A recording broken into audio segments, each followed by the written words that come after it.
नमस्कार मित्रों, मैं ज्योतिषाचार्य राम प्रसाद जोशी।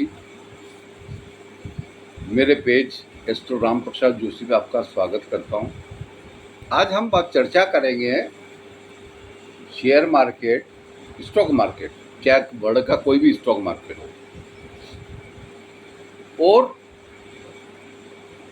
कौन कौन आदमी यदि उसमें इन्वेस्टमेंट करे तो उनको फायदा मिल सकता है या नुकसान हो सकता है।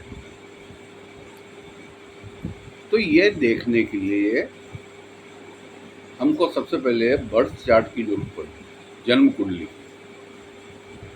तो मैं पहले वैदिक के नियम बताना चाहता हूं कि किन आदमी को शेयर मार्केट में काम करना चाहिए। आप सबसे पहले चेक करिए, क्योंकि हमारे बर्थ चार्ट में राशि कुंडली में पांचवा भाव जो होता है वो स्टॉक मार्केट का होता है, या जुआ का, लॉटरी, सट्टा, मनोरंजन, रेवती, युवती।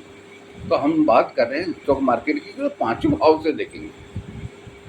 सबसे पहले एक काम कीजिए, आपके बर्थ चार्ट में आप ये देखिए कि पांचवें भाव के स्वामी का कनेक्शन,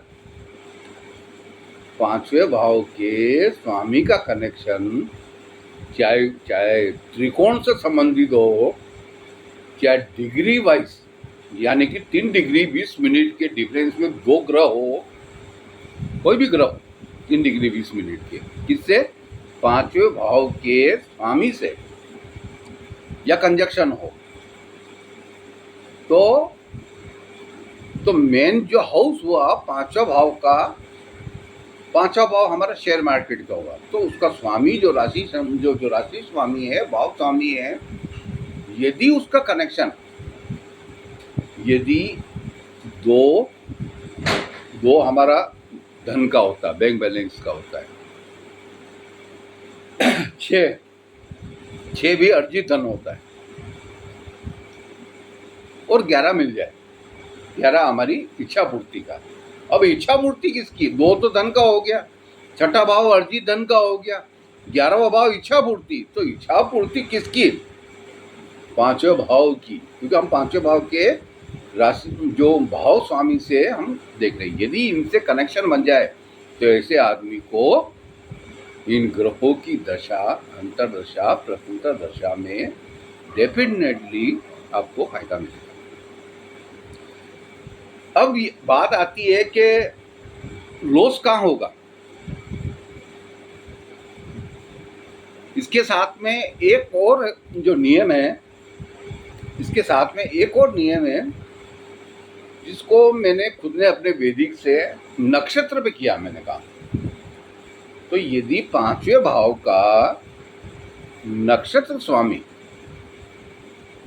पांचवें भाव का नक्षत्र स्वामी यदि सेकंड भाव से, छठे भाव से, 11वें भाव से कनेक्शन बन जाए, ऐसे आदमी को डेफिनेटली प्रॉफिट होता है। मगर शर्त ये है कि दशा, अंतरदशा, प्रत्यंतर दशा आपको प्रॉमिस कर रही नहीं कर रही प्रॉफिट का।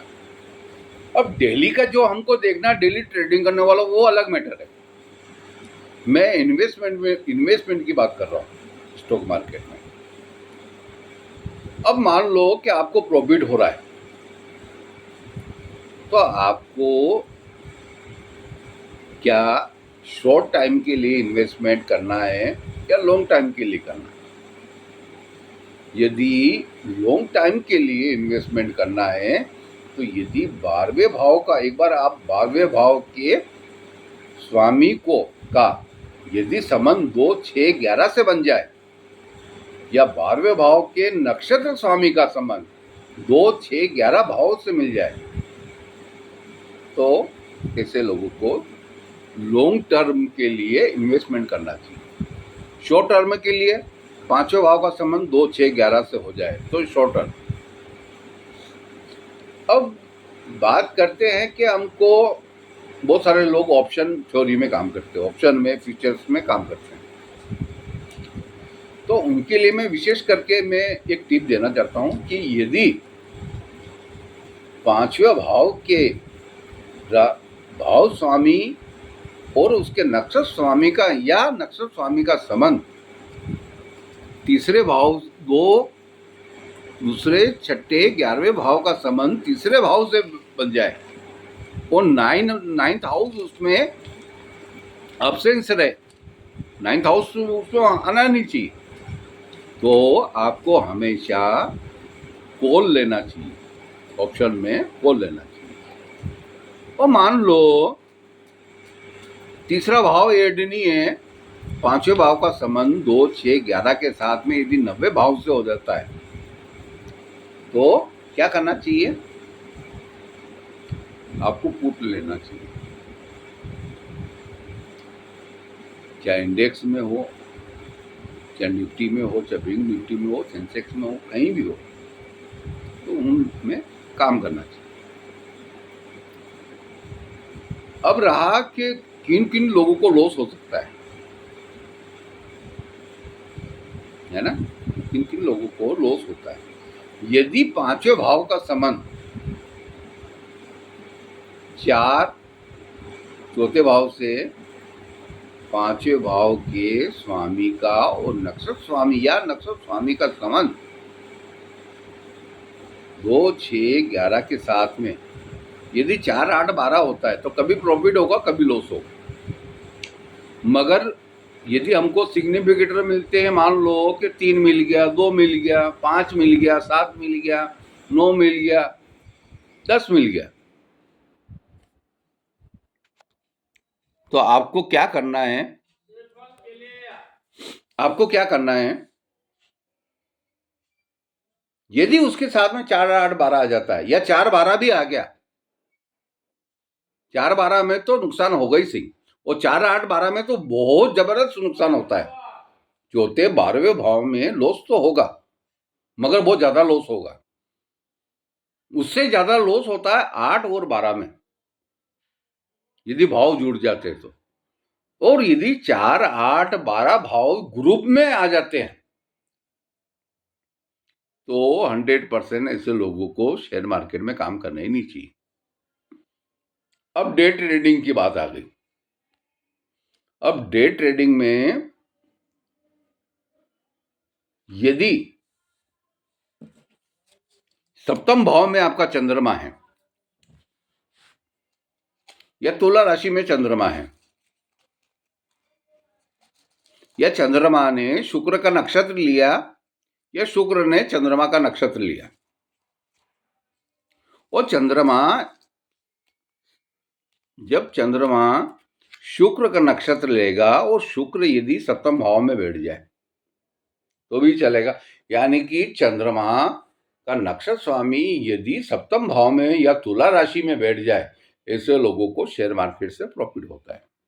एक कनेक्शन और है, किन लोगों को और भी मैं वैदिक की ऑप्शन बता रहा हूं। यदि 5वें, 7वें और 11वें के संबंध बन जाए, 5वें के साथ 7वें और 11वें का संबंध बन जाए तो भी लोग इंटरेस्ट रखते हैं शेयर मार्केट में, और वो भी पर्टिकुलर डे ट्रेडिंग में। यदि उनके साथ में 5, 7, 11 के साथ में 2, 6, 10 जुड़ जाए और फिर क्या कहना, पैसा ही पैसा है। मगर इनके साथ में यदि 4, 8, 12 भी जुड़ गया तो फिर खराब। तो ये आज का वीडियो स्टॉक मार्केट के लिए था कि किनको ऑप्शन में बाइंग करना चाहिए, किनको सेल करना चाहिए, सेल साइड में जाना चाहिए। चाहे बैंक निफ्टी हो, सेंसेक्स हो, कुछ भी हो, फार्मूला वही लगेगा, मगर आपका बर्थ चार्ट एक्यूरेट होना चाहिए, है ना, बर्थ टाइम आपका सही होना चाहिए। अब यही नियम मैं अगले वीडियो में केपी सिस्टम और ईपीएस सिस्टम से मैं थोड़ा सा आपको प्रकाश डालने की कोशिश करूंगा कि प्रैक्टिकल तौर पे किसी की ऐसे बहुत बड़ा गेमलर हो जो स्टॉक मार्केट में खूब पैसा कमा रहा हो, उसकी कुंडली की चर्चा करेंगे। तो प्रैक्टिकली मैं चार्ट शेयर करके मैं एक नया वीडियो बनाऊंगा, उसमें आप बड़े उससे जो ज्योतिष विद्यार्थी है और जो ज्योतिषी है जो स्टॉक मार्केट का काम नहीं करता, उनके लिए भी सीखने को ठीक रहेगा। क्योंकि मैंने तो पिछले 3 सालों में 3 साल से रिसर्च में ही था, फाइनेंशियल एस्ट्रोलॉजी में। तो सर्वतोभद्र चक्र से भी करता हूँ, अष्टक वर्ग से भी करता हूँ मैं, और भी है मेरे पास बहुत सारे, कि कब मार्केट बेरिश होगा, कब बुलिश होगा, ये सारे ग्रहों के ऊपर डिपेंड करते हैं, कि ग्रहों की स्थिति के ऊपर डिपेंड करते हैं।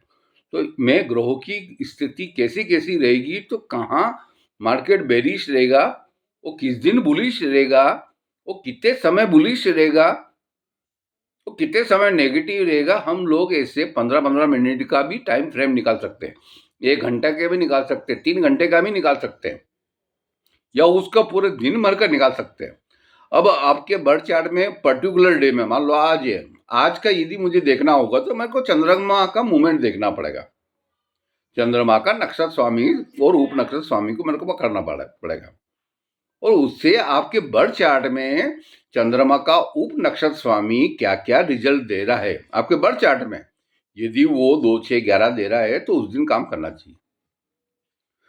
तो अगला वीडियो में प्रैक्टिकल तौर पे केपी सिस्टम से और वैदिक सिस्टम से मैं आपको बताने की कोशिश करूंगा। अब इस वीडियो को आप ज़्यादा से ज़्यादा लाइक करिए, सब्सक्राइब करिए, उससे क्या रहेगा, मुझे भी मोटिवेशन मिलेगा कि मैं अच्छे अच्छे वीडियो बनाऊंगा आपके लिए। और आपका जो भी यदि मन में प्रश्न हो तो ये वीडियो मैं अभी शेयर करूंगा, यूट्यूब पे डालूंगा, आप यूट्यूब में एक बार देख लीजिए। धन्यवाद।